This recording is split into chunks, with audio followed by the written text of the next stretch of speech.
সরস্বতী পুজোর সময় হলুদ কালারের শাড়ি একটা আলাদাই ব্যাপার, তাই ভাবলাম হলুদ কালারের শাড়ি পরে একটা লুক ক্রিয়েট করি। শাড়িটার সাথে ডিপ পিঙ্ক কালারের একটা ব্লাউজ পরেছি।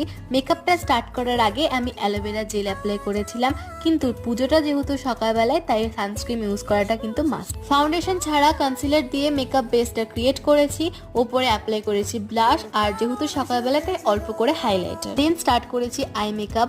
ব্রাউন আর পিঙ্ক দিয়ে ভালোভাবে ব্লেন্ড করে ওপর থেকে হালকা সিমার ইউজ করেছি। পুরো চোখটায় ভরাট করে কাজল আর উইং আইলাইনার পরেছি। ডার্ক ব্রাউন কালারের লিকুইড লিপস্টিক দিয়ে লিপটাকে লাইন করে রেড কালারের লিপস্টিক পরেছি, সঙ্গে একটা লাল টিপ, ডিপ পিঙ্ক কালারের চুড়ি আর ঝুমকো। চলো ফাইনাল লুকটা দেখে নাও।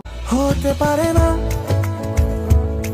কোনো গল্প তোকে ছাড়া, হতে পারে না কোনো ইচ্ছে তোকে ছাড়া, হতে পারে না।